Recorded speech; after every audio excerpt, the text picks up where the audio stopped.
വയനാടിന്റെ പുനർനിർമ്മാണത്തിന് നൽകാൻ വേണ്ടിയല്ല, ദുരന്തത്തിന്റെ ആഴം മനസ്സിലാക്കാൻ വന്നതല്ല.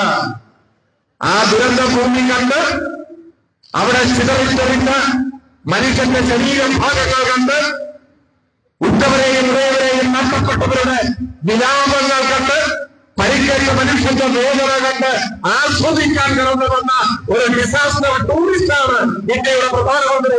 അയാൾ ഒരു മനുഷ്യനല്ല എന്ന് തിരിച്ചറിയുന്നു. കൊള്ളയടിക്കുകയാണ് കേരളത്തെ. കേന്ദ്ര സർക്കാർ കേന്ദ്ര കൊള്ളക്കാരായി മാറിയിരിക്കുന്നു. അപ്പൊ ചില ആളുകൾ പറയുന്നുണ്ട്, കേന്ദ്ര അവഗണന എന്നത് പുതിയ കാര്യമാണോ? അത് ശരിയാണ്, പുതിയതല്ല. ഇങ്ങനെ ഒരാളെയാണല്ലോ നിങ്ങൾ ഇത്ര വിമർശിച്ചത്. അദ്ദേഹം ആ വയനാട്ടിൽ തകർന്നടിഞ്ഞ മണ്ണിൽ കാൽനടയായി സഞ്ചരിക്കുന്നു. ആശുപത്രിയിൽ പോയി പരിക്കേറ്റവരെ നേരിട്ട് കാണുന്നു. ഒരു കൊച്ചുകുട്ടിയെ വാത്സല്യത്തോടെ ആശ്ലേഷിച്ച് ഒരു മുത്തവും കൊടുത്തു. പോരെ, ഒരു വേള നിഷ്കളങ്കരായ നമ്മുടെ വന്നവരെ സഖാക്കൾ കരുതി ഈ മഹാദുരന്തം കണ്ടപ്പോ പ്രധാനമന്ത്രിയുടെ മനസ്സലിഞ്ഞു കാണും, ഒരു ചെറിയ മാറ്റമുണ്ട് എന്ന് കരുതി. അങ്ങനെ കരുതിയവർ ഇപ്പൊ തിരിച്ചറിയുന്നുണ്ട്, ഏത് മഹാദുരന്തം കണ്ടാലും മനുഷ്യത്വത്തിന്റെ നീരുറവ പുറപ്പെടാത്ത ഓണം കഴിഞ്ഞാൽ ട്രഷറി പൂട്ടും എന്ന് മനോരമ പറഞ്ഞിട്ട് 3 ഓണം കഴിഞ്ഞു. ട്രഷറി പൂട്ടിയോ? ഇല്ല. ജീവനക്കാരുടെ ശമ്പളം തുടങ്ങിയോ? ഇല്ല. ശ്രീലങ്ക പോലെ പാപ്പരായി കേരളം തകർന്നോ? ഇതൊന്നും ഉണ്ടായില്ല. മനോരമയുടെ രാഷ്ട്രീയം നമുക്കറിയാവുന്നതുകൊണ്ട് മനോരമയുടെ ഒരു ആഗ്രഹമാണിത് എന്ന് സഖാക്കൾക്ക് ഉണ്ടാവും. തീവണ്ടി 2 മണിക്കൂറോളം വൈകി. എല്ലാം തകിടം മറിഞ്ഞു കിടക്കുന്ന ഒരു കേന്ദ്രഭരണത്തിന്റെ കീഴിൽ തീവണ്ടി മാത്രമായിട്ട് എന്തിനു വൈകാതിരിക്കണം എന്നൊരു പക്ഷേ റെയിൽവേ അധികൃതരും കരുതിയിട്ടുണ്ടാവും എന്നാണ് എനിക്ക് തോന്നുന്നത്. ഏതായാലും ഈ സമരം കഴിയുന്നതിന് മുൻപ് ഇവിടെ എത്തിച്ചേരാൻ സാധിച്ചു എന്നത് മാത്രമാണ് ഇപ്പോ ഞാൻ ചിന്തിക്കുന്നത്. ഈ സമരത്തിന് ആധാരമായിട്ടുള്ള അതീവ ഗൗരവകരമായ കാര്യങ്ങളെ സംബന്ധിച്ചെല്ലാം ഇവിടെ സ്വാഗത പ്രസംഗത്തിൽ പാർട്ടി ജില്ലാ സെക്രട്ടറി വിശദീകരിച്ചിട്ടുണ്ടാവും എന്ന് ഞാൻ പ്രതീക്ഷിച്ചു. നമ്മുടെ ഈ സമരത്തിൽ സഖാക്കൾ തൊണ്ടപൊട്ടുപാറ ഉച്ചത്തിൽ ഇവിടെ വിളിച്ച ഒരു മുദ്രാവാക്യം കേരളം എന്താ ഇന്ത്യയിലല്ലേ എന്നതാണ്. ഇത് CPIM-ന്റെ മാത്രം ഒരു മുദ്രാവാക്യമല്ല. കക്ഷി രാഷ്ട്രീയത്തിന് അതീതമായി പതാകകളുടെ നിറഭേദങ്ങൾക്ക് പുറത്ത് നമ്മുടെ നാട് ഏകസ്വരത്തിൽ ഇപ്പോൾ ചോദിക്കുന്നത് ഈ കേരളം എന്ന സംസ്ഥാനം ഇന്ത്യയിലല്ലേ എന്ന ചോദ്യമാണ്. സത്യത്തിൽ വിഘടനവാദ മുദ്രാവാക്യങ്ങൾക്ക് വളരാൻ കഴിയുന്ന ഒരു അന്തരീക്ഷം ഈ കേരളത്തിൽ കേന്ദ്ര സർക്കാർ സൃഷ്ടിക്കുകയാണ്. കേരളത്തിൽ എന്തുകൊണ്ട് ഒരു വേറിട്ടു പോകൽ വാദം ഉയരുന്നില്ല എന്ന് സംശയിക്കുന്നവരുണ്ട്. കേരളം ഒരു സ്വതന്ത്ര രാഷ്ട്രമാകണം എന്ന മുദ്രാവാക്യം എന്തുകൊണ്ടാണ് കേരളത്തിൽ ഉയരാത്തത് എന്ന് സംശയിക്കുകയും ചോദിക്കുകയും ചെയ്യുന്നവരുണ്ട്. ഒറ്റ കാരണമേയുള്ളൂ, അത്തരം വേറിട്ടു പോകൽ മുദ്രാവാക്യങ്ങൾക്ക് വിഘടനവാദപരമായ ചിന്താഗതികൾക്ക് ഒട്ടും പിന്തുണ നൽകാത്ത, എല്ലാ വേറിട്ടു പോകൽ വാദത്തെയും എതിർക്കുകയും രാജ്യത്തിന്റെ ഐക്യത്തെയും അഖണ്ഡതയെയും ഉയർത്തിപ്പിടിക്കുകയും ചെയ്യുന്ന CPIM-ന്റെ സ്വാധീനം കാരണമാണ് കേരളത്തിൽ അത്തരത്തിലുള്ള മുദ്രാവാക്യങ്ങൾ ഉയർന്നു വരാത്തത് എന്നതാണ് വസ്തുത. പക്ഷേ അത്തരം ചിന്താഗതികളെ പ്രോത്സാഹിപ്പിക്കുന്ന തരത്തിലുള്ള സമീപനമാണ് കേന്ദ്ര സർക്കാർ കേരളത്തോട് തുടർച്ചയായി സ്വീകരിക്കുന്നത്. CPIM-ന് ആഴത്തിൽ വേരോട്ടമില്ലാത്ത ഒരു നാടായിരുന്നു കേരളമെങ്കിൽ ഒരു സ്വതന്ത്ര രാഷ്ട്രവാദം ഉയർത്തിപ്പിടിച്ചുകൊണ്ടുള്ള വലിയ പോരാട്ടങ്ങൾ ഉയർന്നു വരുമായിരുന്നു. അത്തരമൊരു അപകടത്തിലേക്ക് നമ്മുടെ നാട് പോകാതിരിക്കാൻ കാരണം എല്ലാ കാലത്തും വിഘടനവാദ നിലപാടുകളെയും വേറിട്ടുപോകൽ മുദ്രാവാക്യങ്ങളെയും എതിർത്ത ദേശീയ രാഷ്ട്രീയ മുദ്രാവാക്യങ്ങൾ നിലപാടുകൾ സ്വീകരിക്കുന്ന ഒരു രാഷ്ട്രീയ പ്രസ്ഥാനമാണ് നമ്മുടേതെന്നതുകൊണ്ടും നമ്മുടെ സംസ്ഥാനം ഈ മണ്ണിൽ ആഴത്തിൽ വേരോടിയിട്ടുണ്ട് എന്നതുകൊണ്ടുമാണ് സത്യത്തിൽ ഇന്ത്യ എന്ന രാജ്യത്തിന്റെ ഭാഗമായി തന്നെ കേരളം ഇപ്പോഴും തുടരാനുള്ള കാരണം എന്നത് വസ്തുതയാണ്. കഴിഞ്ഞ കേന്ദ്ര ബജറ്റ് അവതരിപ്പിക്കുന്ന ദിവസം ഞങ്ങൾ കണ്ണൂരിലായിരുന്നു. പാർട്ടിയുടെ കണ്ണൂർ ജില്ലാ സമ്മേളനത്തിൽ പങ്കെടുക്കുന്നതിലൂടെ ഉച്ചസമയത്ത് വിഖ്യാതനായ കഥാകാരൻ ശ്രീ ടി പത്മനാഭനെ അദ്ദേഹത്തിന്റെ വീട്ടിൽ സന്ദർശിക്കുകയുണ്ടായി. ഞങ്ങൾ ചെല്ലുമ്പോൾ അദ്ദേഹം ടിവിയിൽ കേന്ദ്ര ബജറ്റ് കേട്ടുകൊണ്ടിരിക്കുകയാണ്. ബജറ്റ് അവതരണം തത്സമയം ടെലിവിഷനിൽ ശ്രദ്ധിച്ചുകൊണ്ടിരിക്കുകയാണ്. ഞങ്ങൾ ചെന്നപ്പോൾ അദ്ദേഹം ടെലിവിഷന്റെ വോളിയം കുറച്ച് അതീവ രോഷാകുലനായി അദ്ദേഹം പറഞ്ഞ ആദ്യ വാചകം കേരളം എന്ന ഇന്ത്യയിലല്ലേ എന്നാണ് അദ്ദേഹം ചോദിച്ചത്. ടി പത്മനാഭൻ CPIM കാരനല്ല, മലയാളികളുടെ അഭിമാനമായ എഴുത്തുകാരനാണ്, കഥാകാരനാണ്. രാഷ്ട്രീയമായി അദ്ദേഹം കോൺഗ്രസ് ആണ് എന്നാവർത്തിച്ച് പറയാറ്. പക്ഷെ കോൺഗ്രസ് ആണ് തന്റെ രാഷ്ട്രീയം എന്ന് പറയുമ്പോൾ സ്വാതന്ത്ര്യ സമര സേനാനി കൂടിയായ ടി പത്മനാഭൻ എന്ന എഴുത്തുകാരൻ എല്ലായ്പ്പോഴും പുരോഗമനോന്മുഖമായ നിലപാടുകളെ പിന്തുണച്ചിട്ടുണ്ട്, അതിന്റെ മുൻപിട്ടുണ്ട്. അങ്ങനെ ഒരാളാണ് കേന്ദ്രമന്ത്രിയുടെ ബജറ്റ് അവതരണം കണ്ട് ആദ്യം നടത്തിയ പ്രതികരണം കേരളം എന്ന ഇന്ത്യയിലല്ലേ എന്നാണ്. അദ്ദേഹത്തിന്റെ ആ പ്രതികരണം പിറ്റേ ദിവസം തന്നെ ദേശാഭിമാനിയുടെ ആദ്യ പേജിൽ അദ്ദേഹത്തിന്റെ ചിത്രം സഹിതം പ്രസിദ്ധീകരിക്കുകയുണ്ടായി. അത് ഓരോ മലയാളിയുടെയും ഉള്ളിലുണ്ടായ സ്വാഭാവികമായ തോന്നലാണ്. ഇതിന് കക്ഷി രാഷ്ട്രീയ ബന്ധമില്ല. കേരളം എന്ന ഈ നാട്ടിൽ ജനിച്ചു വളർന്ന എല്ലാ മനുഷ്യരുടെയും എല്ലാ മലയാളികളുടെയും ഹൃദയവികാരമാണ്. ഹൃദയത്തിൽ നിന്ന് പുറപ്പെടുന്ന ചോദ്യമാണ്, മുദ്രാവാക്യമാണ് ഈ നാട് ഇന്ത്യയിലല്ലേ എന്ന ചോദ്യം. എന്തുകൊണ്ട് ഇങ്ങനെ ഒരു ചോദ്യം ഉയരുന്നു? കേന്ദ്ര ബജറ്റിൽ നിർമ്മലാ സീതാരാമൻ അവതരിപ്പിച്ച ബജറ്റിൽ കേരളം എന്നൊരു പദമില്ല, ഒരു വാക്കില്ല. ആ 3 അക്ഷരം കേന്ദ്ര ബജറ്റിലില്ല. കേരളത്തിന് ഒരു പദ്ധതിയുമില്ല. പുതിയ ഏതെങ്കിലും കേന്ദ്ര പദ്ധതികൾ പ്രഖ്യാപിക്കപ്പെട്ടില്ല. കേന്ദ്രാവിഷ്കൃത പദ്ധതികളിൽ കേരളത്തിൽ നടപ്പാക്കപ്പെടുന്ന പദ്ധതികൾ കേന്ദ്രത്തിന്റെ വിഹിതം വീണ്ടും വീണ്ടും വെട്ടിക്കുറച്ചുകൊണ്ടിരിക്കുന്നു. ഇന്ത്യയിലെ സംസ്ഥാനങ്ങളുടെ കൂട്ടത്തിൽ കേരളം എന്ന 3 അക്ഷരങ്ങൾ പരാമർശിക്കാൻ കഴിഞ്ഞാൽ ഒരു ബജറ്റ് എങ്ങനെ നമുക്ക് അംഗീകരിക്കാനാവും? കേരളത്തിൽ നിന്ന് നികുതിയെല്ലാം തിരിച്ചു കൊണ്ടുപോകും, അതിനൊരു കുറവുമില്ല. 1 രൂപ തിരിച്ചു കൊണ്ടുപോകുന്നു, ആനുപാതികമായി ഉത്തർപ്രദേശിലെ 2 രൂപയോളം തിരിച്ചു കൊടുക്കും. കേന്ദ്ര വിഹിതം, വിവിധ ഗ്രാന്റുകൾ, ബജറ്റ് വിഹിതം, ഇങ്ങനെയെല്ലാമുള്ള കേന്ദ്ര സഹായങ്ങളുടെ രൂപത്തിൽ തിരിക്കുന്ന നികുതിയുടെ ഇരട്ടിയോളം ഉത്തർപ്രദേശിന് കൊടുക്കും. ബീഹാർ 1 രൂപ തിരിച്ചു കൊണ്ടുപോകുമ്പോ 7 രൂപ തിരികെ കൊടുക്കും.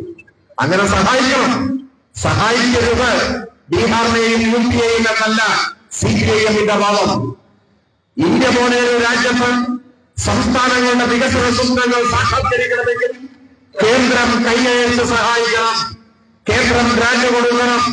അപ്പൊ UP യെയും ബീഹാറിനെയും സഹായിക്കുന്നതിന് നമ്മളെതിരല്ല. പക്ഷെ കേരളത്തോടോ? ഉത്തർപ്രദേശിന് 1 രൂപയ്ക്ക് പകരം 2 രൂപയും ബീഹാറിന് 1 രൂപയ്ക്ക് പകരം 7 രൂപയും കൊടുക്കുമ്പോ കേരളത്തിൽ നിന്ന് 1 രൂപ നികുതിയായി തിരിച്ചും ആനുപാതികമായി കൂടുതലൊന്നും വേണ്ട, ആ 1 രൂപയെങ്കിലും തിരിച്ചു തരുന്നത്. കേന്ദ്രത്തിന്റെ 1 നയാ പൈസ പോലും അധികമായി വേണ്ട. ഈ കേരളത്തിൽ നിന്നും വിവിധ നികുതി ഇനങ്ങളിൽ നിങ്ങൾ തിരിച്ചു കൊണ്ടുപോകുന്നതിന് തത്തുല്യമായ തുകയെങ്കിലും കേരളത്തിൽ വരട്ടെ. മലയാളി അടയ്ക്കുന്ന നികുതിയെങ്കിലും തിരികെ തരണ്ടേ? ബീഹാറിന് നിങ്ങൾ 7 ഇരട്ടി കൊടുക്കുന്നു, UPക്ക് 2 ഇരട്ടി കൊടുക്കുന്നു. ആനുപാതികമായി എല്ലാ ഇന്ത്യൻ സംസ്ഥാനങ്ങളെയും നിങ്ങൾ പരിഗണിക്കുന്നു. കേരളത്തിൽ നിന്ന് 1 രൂപ തിരിച്ചു കൊണ്ടുപോകുമ്പോൾ അതിന്റെ പകുതി പോലും നമുക്ക് തിരികെ തരുന്നില്ല. അതാണ് വസ്തുത. കൊള്ളയടിക്കുകയാണ് കേരളത്തെ.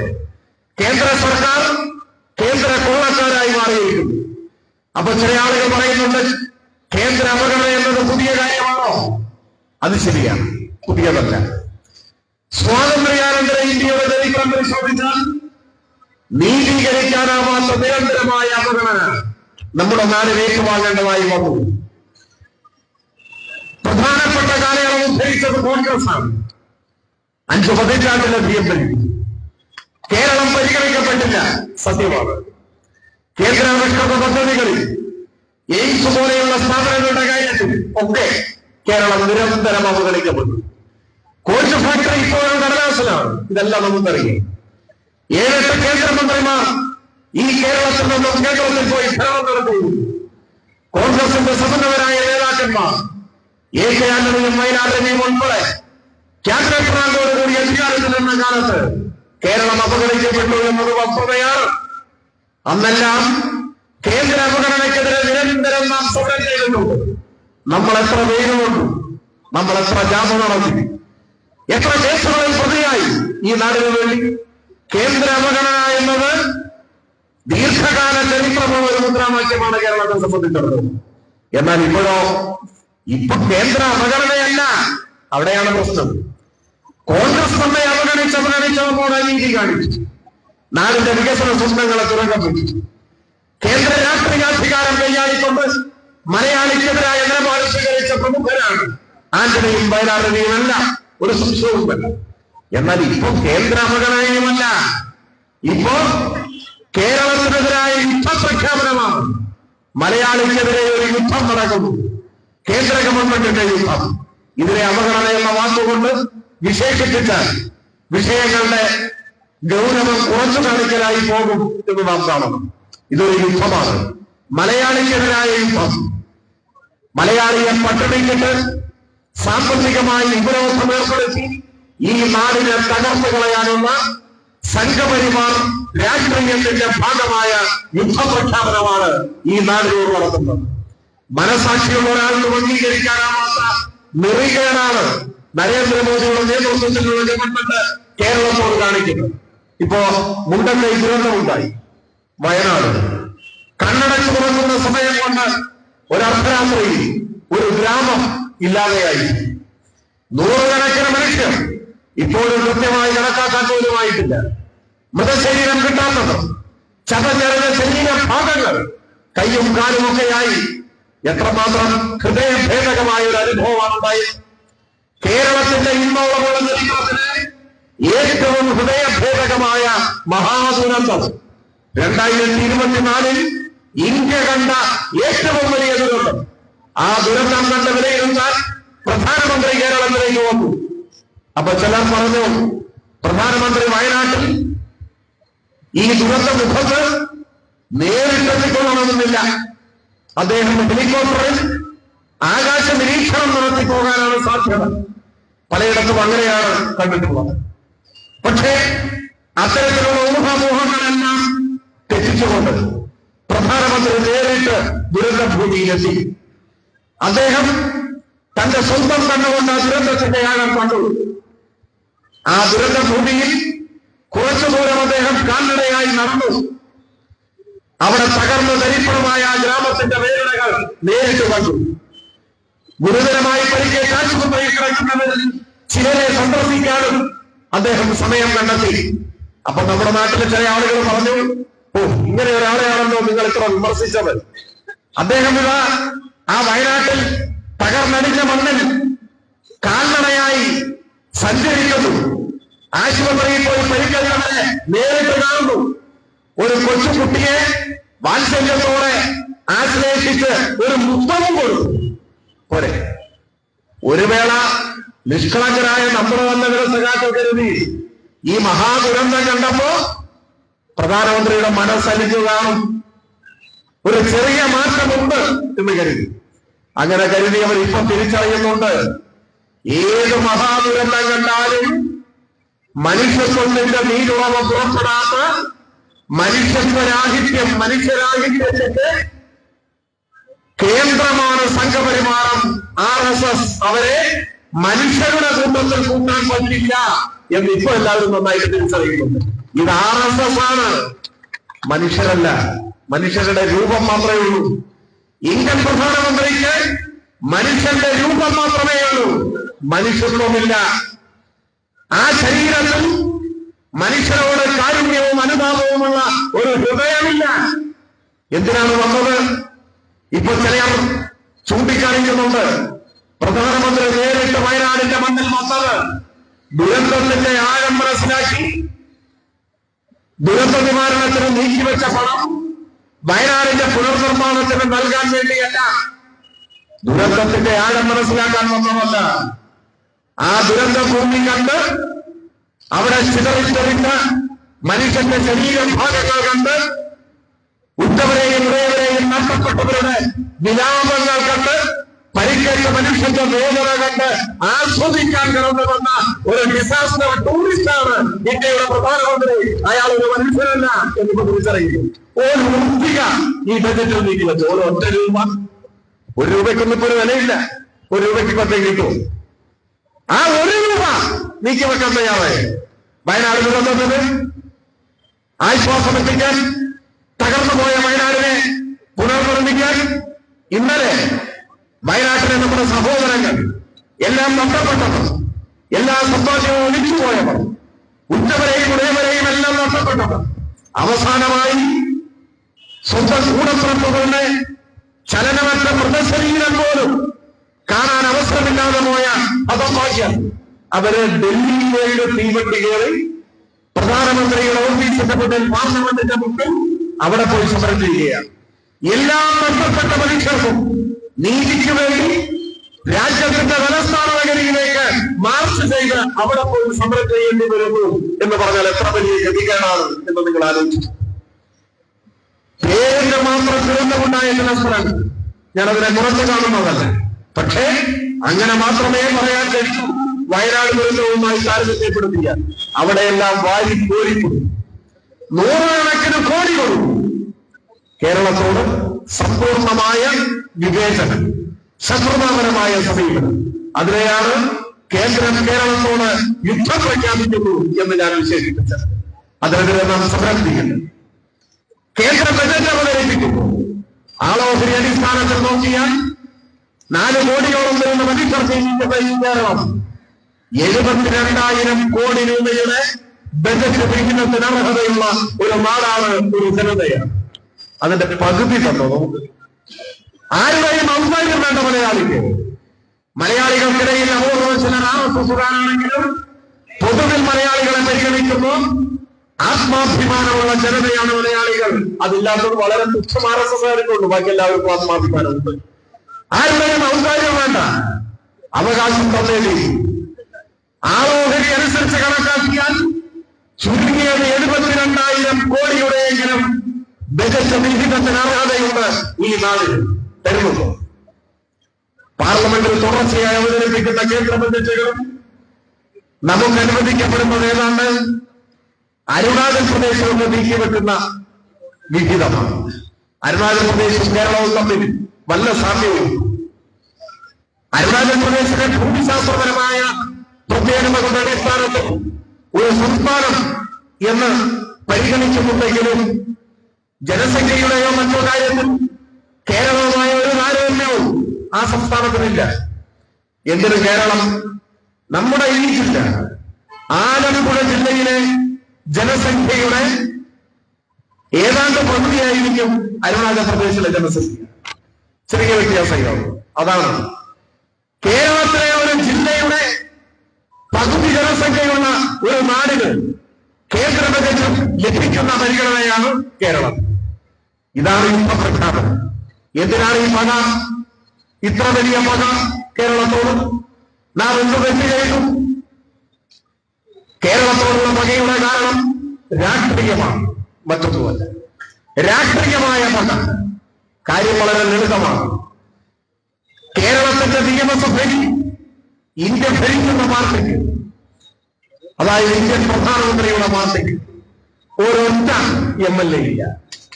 ഒരൊറ്റ MLA. ഒന്നുണ്ടായിരുന്നു. കോൺഗ്രസ് ഉദാരമായ സംഭാവന നൽകിയപ്പോൾ കെട്ടിവെച്ച പണം കോൺഗ്രസ് നഷ്ടപ്പെടുകയും BJPക്ക് ഒരു MLA ഉണ്ടാവുകയും ചെയ്തു. ആ അക്കൗണ്ട് കഴിഞ്ഞ തെരഞ്ഞെടുപ്പിൽ നമ്മൾ കൂട്ടി. കേരളത്തിൽ ഇപ്പോ BJPക്ക് MLA. RSS നോക്കുമ്പോൾ ഇന്ത്യ ഭരിക്കുന്ന പാർട്ടിയാണ്. എല്ലായിടവും സംഘപരിവാർ കുടിലതയുടെ മുന്നിൽ മുട്ടുമടക്കി പരാജയം സംഭവിക്കും.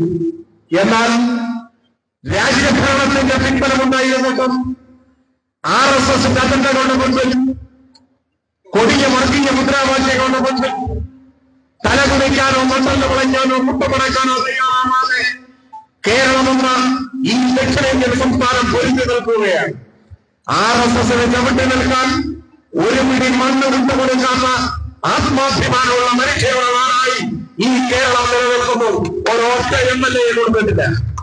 അപ്പോൾ ഞങ്ങളെ അംഗീകരിക്കാത്തത് ഞങ്ങൾ പാഠം പഠിപ്പിക്കും. അതാണ് ഞങ്ങൾ ഒരൊറ്റ MLA പോലും തരാത്തവരാണ് നിങ്ങളെങ്കിൽ നിങ്ങളെ ഞങ്ങൾ പാഠം പഠിപ്പിക്കും എന്ന് RSS തീരുമാനിക്കുകയാണ്. ആ പാഠം പഠിപ്പിക്കലാണ് ഇപ്പൊ നടന്നുകൊണ്ടിരിക്കുന്നത്. കേന്ദ്ര രാഷ്ട്രീയാധികാരം ഉപയോഗിച്ച് കേരളത്തെ സാമ്പത്തികമായി ശ്വാസം മുട്ടിച്ച് കൊല്ലുക, കേരളത്തെ തകർക്കുക, ഇതാണ് ഉദ്ദേശം. ഇപ്പൊ 2022 രണ്ടാം പിണറായി സർക്കാർ വന്ന് ഒരു കൊല്ലം പിന്നിട്ടതിന് ശേഷം മലയാള മനോരമ ദിനപത്രത്തിൽ പ്രത്യക്ഷപ്പെട്ട ഒരു വാർത്തയുടെ തലക്കെട്ട് ഓണം കഴിഞ്ഞാൽ ട്രഷറി കൂട്ടാൻ സാധ്യത എന്നായി. കുറച്ചുനാൾ കഴിഞ്ഞപ്പോൾ അടുത്തൊരു വാർത്ത വന്നു, ജീവനക്കാരുടെ ശമ്പളം മുടങ്ങാൻ സാധ്യത. അതിനുശേഷം കുറച്ചുനാൾ കൂടി കഴിഞ്ഞപ്പോൾ മലയാള മനോരമയുടെ സാമ്പത്തികകാര്യ ലേഖകൻ മനോരമ ഓൺലൈൻ വളരെ നീണ്ട ഒരു ഗവേഷണ സ്വഭാവമുള്ള റിപ്പോർട്ട് പ്രസിദ്ധീകരിച്ചു. ആ റിപ്പോർട്ടിൽ മലയാള മനോരമയുടെ സാമ്പത്തികകാര്യ ലേഖകൻ സ്ഥാപിക്കാൻ ശ്രമിച്ചത് കേരളം വൈകാതെ സാമ്പത്തികമായി പാപ്പരായി ശ്രീലങ്ക പോലെ തകർന്നു പോകും എന്നായി. ഇപ്പൊ കൊല്ലം 3 കഴിഞ്ഞു. ഓണം കഴിഞ്ഞാൽ ട്രഷറി പൂട്ടും എന്ന് മനോരമ പറഞ്ഞിട്ട് 3 ഓണം കഴിഞ്ഞു. ട്രഷറി പൂട്ടിയോ? ഇല്ല. ജീവനക്കാരുടെ ശമ്പളം മുടങ്ങിയോ? ഇല്ല. ശ്രീലങ്ക പോലെ പാപ്പരായി കേരളം തകർന്നോ? ഇതൊന്നും ഉണ്ടായില്ല. മനോരമയുടെ രാഷ്ട്രീയം നമുക്കറിയാവുന്നതുകൊണ്ട് മനോരമയുടെ ഒരു ആഗ്രഹമാണിത് എന്ന് സഖാക്കൾക്ക് ഉണ്ടാവും. പക്ഷെ ഇക്കാര്യത്തിൽ നമുക്ക് മനോരമയെ അങ്ങനെ കുറ്റപ്പെടുത്താൻ പറ്റില്ല. ഇത് മനോരമയുടെ ഒരു ദുഷ്ടബുദ്ധി കൊണ്ട് തയ്യാറാക്കിയ വാർത്തയല്ല. വളരെ അപൂർവമായാണെങ്കിലും മനോരമ യാഥാർത്ഥ്യബോധമുള്ള വാർത്തയിൽ വല്ലപ്പോഴും കൊടുക്കാറുണ്ട്. ഇത് കേന്ദ്ര ഗവൺമെന്റിന്റെ കേരളത്തോടുള്ള സമീപനം ശരിയായി മനസ്സിലാക്കി വിശകലനം ചെയ്ത മലയാള മനോരമയുടെ വിദഗ്ധരായ മാധ്യമ പ്രവർത്തകർ യാതൊരു സംശയത്തിനും ഇടയില്ലാത്ത വിധം അവർക്ക് ബോധ്യപ്പെട്ടു, കേന്ദ്രം ഇങ്ങനെ കേരളത്തോട് സമീപനം സ്വീകരിച്ചാൽ ട്രഷറി കൂട്ടേണ്ടി വരും, ശമ്പളം മുടങ്ങും, കേരളം മുറിഞ്ഞു പോകും. അപ്പൊ ആ കാര്യം വാർത്തയായിട്ട് പ്രസിദ്ധീകരിച്ചതാണ്. സാധാരണഗതിയിൽ ഒരു സംസ്ഥാനത്തിന് പിടിച്ചു നിൽക്കാനാവില്ല. കേന്ദ്ര ഗവൺമെന്റ് ഇങ്ങനെ തുടങ്ങിയാൽ, ഇങ്ങനെ സാമ്പത്തിക യുദ്ധം പ്രഖ്യാപിച്ചാൽ, ഒരു ഉപരോധം ഏർപ്പെടുത്തിയാൽ, കേന്ദ്രത്തിനുള്ള എല്ലാ വിഹിതവും ഗ്രാന്റും ഒക്കെ തടഞ്ഞാൽ ഇന്ത്യൻ ഭരണഘടന സംസ്ഥാനങ്ങൾക്ക് നൽകുന്ന ഒരു അവകാശം കടമെടുക്കാനുള്ള അവകാശമാണ്. ഭരണഘടനയിൽ പ്രത്യേകം എഴുതി വച്ചിരിക്കുകയാണ്, കടമെടുപ്പ് അവകാശം.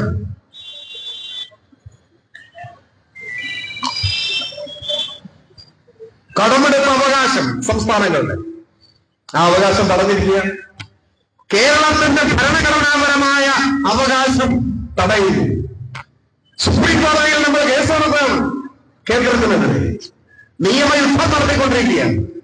അപ്പോ തരാനുള്ളത് കേന്ദ്രം തരുന്നില്ല, ഇവിടുത്തെ നികുതിയെല്ലാം തിരിച്ചു കൊണ്ടുപോകുന്നു, കടമെടുക്കാൻ അനുവദിക്കുകയുമില്ല. ദുരന്തം വരുമ്പോ വിദേശ രാജ്യങ്ങൾ സഹായിക്കാനായി തയ്യാറാവുമ്പോ അത് തടയുന്നു.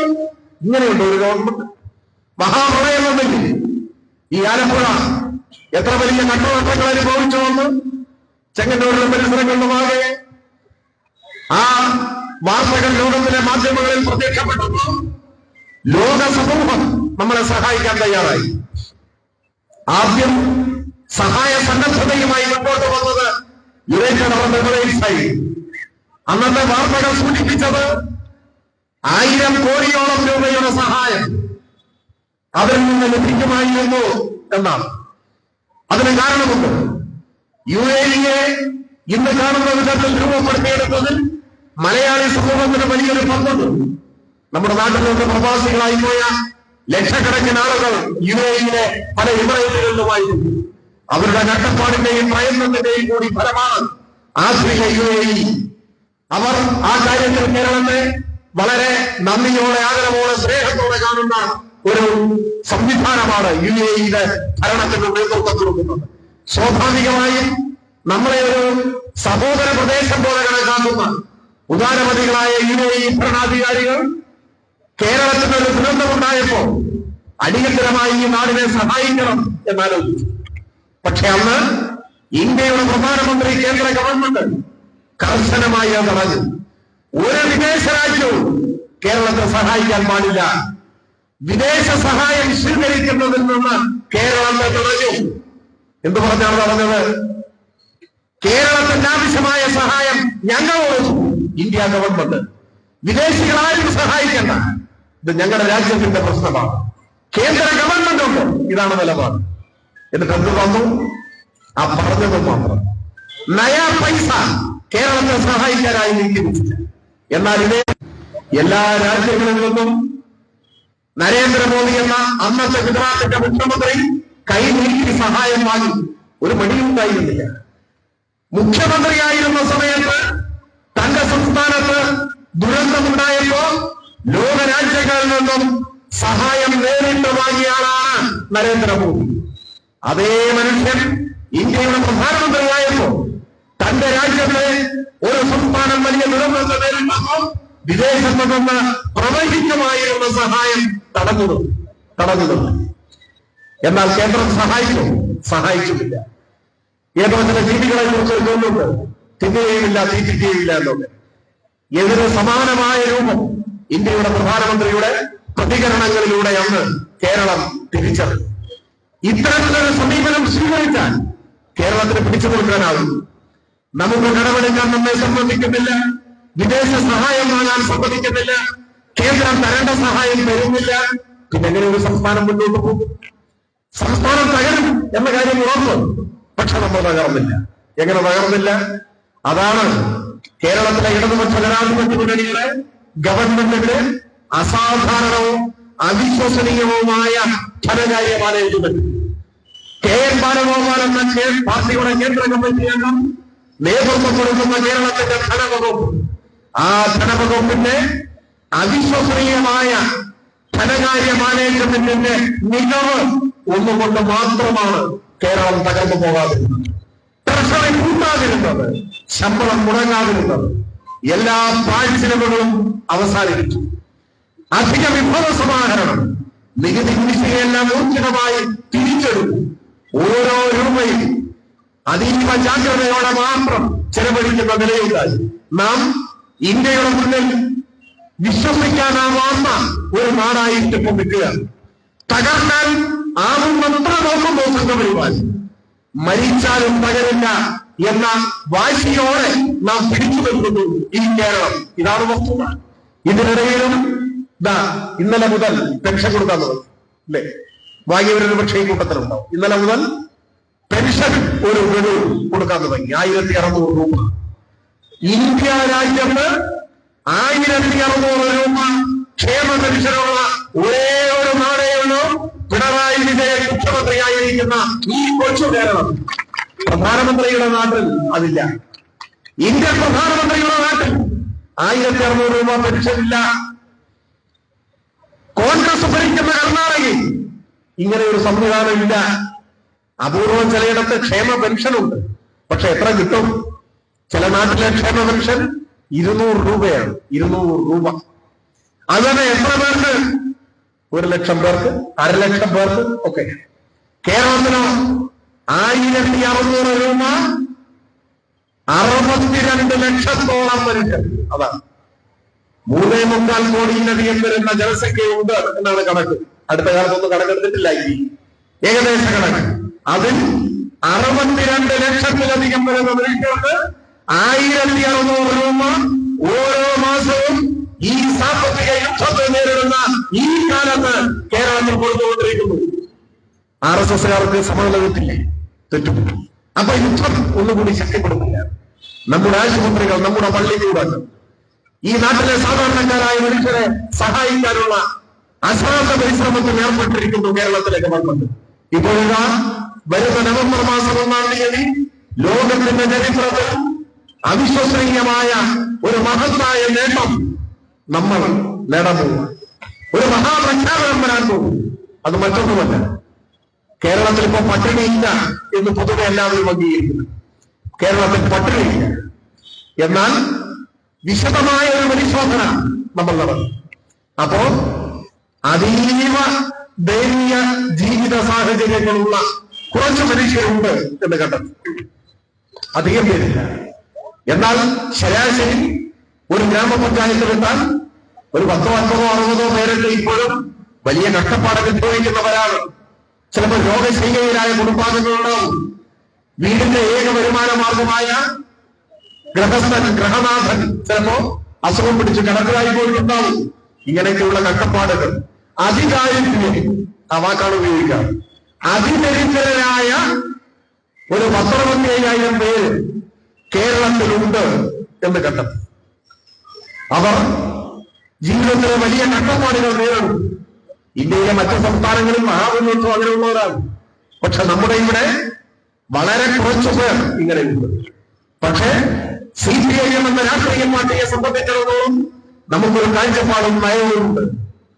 കമ്മ്യൂണിസ്റ്റുകാർ നാട് ഭരിക്കുമ്പോൾ വിശന്ന വയറുമായി ഒരു മനുഷ്യൻ പോലും കഷ്ടപ്പെടാൻ പാടില്ല എന്ന കാഴ്ചപ്പാടാണ്, രാഷ്ട്രീയ നിലപാടാണ്. അതിന്റെ ഭാഗമായി ഈ അതിദരിദ്രരായ മനുഷ്യരെ സഹായിക്കാൻ പ്രത്യേക പദ്ധതി കേരളത്തിൽ ആവിഷ്കരിച്ചിരിക്കുകയാണ്. അവരെ ഈ സർക്കാർ ബന്ധമെടുക്കുന്നതിന് സമാനമായ വിധം അവരുടെ ജീവിതത്തിലെ കഷ്ടപ്പാടുകൾ പരിഹരിക്കാൻ നേരിട്ടവരെ സഹായിക്കുന്ന പദ്ധതിക്കാണ് രൂപം നൽകിയിട്ടുള്ളത്. അത് പൂർണ്ണതോതിൽ നടപ്പാവുന്നതോടെ അതിദരിദ്രരില്ലാത്ത ഒരു സംസ്ഥാനമായി കേരളം മാറും. അതൊരു ലോകാത്ഭുതമാണ്. ഇത്തരത്തിലുള്ള ഒരു 3-ാം ലോക രാജ്യത്ത്, ഇന്ത്യയെ പോലെ ഒരു 3-ാം ലോക രാജ്യത്ത് അതിദരിദ്രരില്ലാത്ത ഒരു ഭൂപ്രദേശം ലോകത്തിലില്ല. ആ നേട്ടം നമ്മൾ നേടാൻ പോവുക. നേട്ടങ്ങളുടെ വഴി ഈ സാമ്പത്തിക യുദ്ധത്തെ നേരിട്ടും അടിമറാതെ കേരളത്തിലെ ഗവൺമെന്റ് മുൻപോട്ട് പോകുന്നു. വ്യവസായ രംഗത്തെ വളർച്ച ഞാൻ പ്രത്യേകിച്ച് പറയേണ്ട കാര്യമില്ല. അതാണ് തിരുവനന്തപുരത്തെ ലോകസഭാംഗം കോൺഗ്രസിന്റെ നേതാവ് മിനിഞ്ഞാന്ന് വരെ മാധ്യമങ്ങൾക്ക് വിശ്വപൗരനായിരുന്ന ശശി തരൂർ കേരളത്തിന്റെ വ്യാവസായിക വളർച്ചയെ ശ്ലാഘിച്ചുകൊണ്ട് ഇംഗ്ലീഷ് പത്രത്തിൽ ലേഖനം എഴുതി. അദ്ദേഹം ബോധപൂർവ്വം എഴുതിയതാണ് ഇംഗ്ലീഷ് പത്രത്തിലെ ലേഖനം. അത് തന്റെ അനുയായികൾ എന്തായാലും വായിക്കില്ല എന്നുള്ള ഉറപ്പ് അദ്ദേഹത്തിനുണ്ടായി. പക്ഷെ ചില മലയാള പത്രങ്ങൾ പറ്റിച്ചു. അവരത് മലയാളത്തിലേക്കാക്കി ഇവിടെ ഒരു വിവാദ സാധ്യത വെച്ച് പ്രചരിപ്പിച്ചു. അദ്ദേഹം കണ്ണിൽ കണ്ടത് പറഞ്ഞതാണ്. കേരളത്തിന്റെ ചരിത്രത്തിലെ ഏറ്റവും വലിയ വ്യാവസായിക വളർച്ച എറണാകുളത്ത് നടത്തിയ ആഗോള നിക്ഷേപക സംഗമം കഴിഞ്ഞപ്പോ ലോകത്തിലെ എണ്ണം പറഞ്ഞ വലിയ കമ്പനികൾ ഈ കേരളത്തിലേക്ക് വരുന്നു, ധാരണാപത്രം ഒപ്പിടുന്നു. നമ്മുടെ നാട്ടിലെ ആലപ്പുഴയും കോട്ടയം എറണാകുളവും തിരുവനന്തപുരവും കണ്ണൂരും കോഴിക്കോടും എല്ലാമുള്ള അഭ്യസ്തരായ ലക്ഷക്കണക്കിന് യുവതി യുവാക്കൾക്ക് തൊഴിൽ സാധ്യത ഇവിടെ രൂപപ്പെട്ടു വരികയാണ്. നമ്മുടെ നാട് യഥാർത്ഥ നവകേരളമായി വളരാൻ പോവുകയാണ്.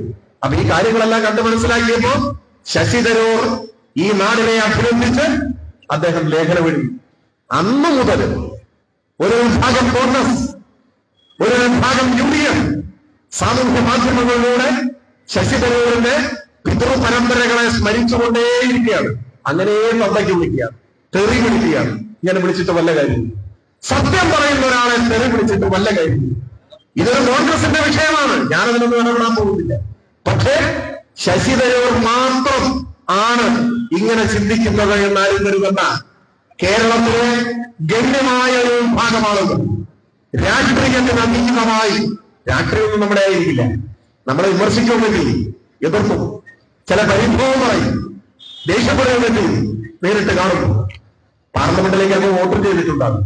പക്ഷേ അങ്ങനെയെല്ലാമുള്ള ഒരു വലിയ വിഭാഗം ആളുകൾ അവർക്കിടയിൽ വളരെ ദൃഢമായി വരുന്ന ചില നിലപാടുകളും കേരളത്തിലെ ഗണ്യമായ ഒരു വിഭാഗം ആളുകൾ രാഷ്ട്രീയത്തിന് അതീതമായി ഇപ്പോൾ ഉറച്ചു പറയുന്നു. എന്തൊക്കെ പറഞ്ഞാലും കേരളം ഭരിക്കാൻ നല്ലത് LDF ആണ്. ആ കാര്യത്തിൽ ഒരു സംശയവുമില്ല എന്ന നിലപാടാണ്. ആ മാറ്റമാണ് ശശി തരൂർ പ്രകടിപ്പിച്ചത്. ഇന്നലെ ഇപ്പോൾ മുല്ലപ്പള്ളി രാമചന്ദ്രൻ, മുൻ കേന്ദ്രമന്ത്രി, KPCCയുടെ മുൻ പ്രസിഡന്റ് കൃത്യമായി പറഞ്ഞില്ലേ, മൂന്നാം ഊഴത്തിനുള്ള സാഹചര്യമാണ് ഇപ്പൊ കേരളത്തിലുള്ളത് എന്നാണ്. വീണ്ടും ഇടതുപക്ഷം വരും പറയുന്നത് മുല്ലപ്പള്ളി രാമചന്ദ്രനാണ്. ഇപ്പൊ അദ്ദേഹത്തിന്റെ പരമ്പരകളെ അനുസ്മരിക്കാൻ തുടങ്ങിയിട്ടുണ്ട് കോൺഗ്രസ്. അതുകൊണ്ട് ഒരു കാര്യമില്ല. നാട്ടിൽ വരുന്ന മാറ്റം കാണണം. ഇടതുപക്ഷം ഉള്ളതുകൊണ്ട് സംഘപരിമാനത്തിന്റെ മുന്നിൽ നാം പൊരുതി മുട്ടുമറക്കാതെ ഈ നാട് പോകുന്നു. ട്രഷറി കൂട്ടാതെ ഈ നാടിനെ കാക്കുന്നു. പെൻഷൻ മുടങ്ങാതെ പാവപ്പെട്ടവരെ സഹായിക്കും. കേരളം ഒരൊറ്റ ജനതയായി നിൽക്കണം. ഈ ആലപ്പുഴയിൽ കോൺഗ്രസ്സുകാരുണ്ടാവും, RSSകാരുണ്ടാവും. ഈ നാട്ടിൽ വിവിധ രാഷ്ട്രീയ നിലപാട് സ്വീകരിക്കുന്നവരോടൊന്നും നമുക്കൊരു വെറുപ്പില്ല, വിദ്വേഷവുമില്ല. എല്ലാവരും നമ്മുടെ സഹോദരങ്ങളല്ലേ. പല കാരണങ്ങൾ കൊണ്ട് ചിലപ്പോ പല നിലപാട് സ്വീകരിച്ചുകൊണ്ടേയിരുന്നു.